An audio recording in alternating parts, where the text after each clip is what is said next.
नवीन वर्षाचे स्वागत सर्वत्र जोरदार सुरू असताना विवेकानंद समाजकार्य व पत्रकारिता महाविद्यालयाच्या वतीने मूकबधिर विद्यार्थ्यांना खाऊचे वाटप करून या नवीन वर्षाचे स्वागत करण्यात आले।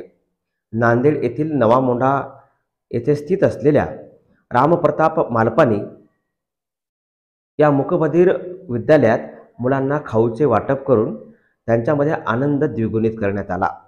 विवेकानंद समाजकार्य व पत्रकारिता महाविद्यालयाने एक सामाजिक बांधिलकी म्हणून हा उपक्रम घेतला असून मूकबधिर विद्यार्थ्यांच्या जीवनामध्ये एक आशेचा किरण आणि आनंद साजरा करण्यासाठी हा उपक्रम घेतलेला आहे। यावेळी शिवाजी शैक्षणिक संस्थेचे उपाध्यक्ष मुकेश पाटील टाकळीकर तसेच विवेकानंद महाविद्यालयाचे प्राचार्य हेमंत दुगाने तसेच प्राध्यापक धम्मकीर्ती डोंगरे, प्राध्यापक अशोक कुबडे, बदरुद्दीन सर आदींची यावेळी उपस्थिती होती आणि मुलांमध्ये नवीन वर्षाच्या स्वागताची जोरदार आनंद त्यांच्या चेहऱ्यावर दिसत होता।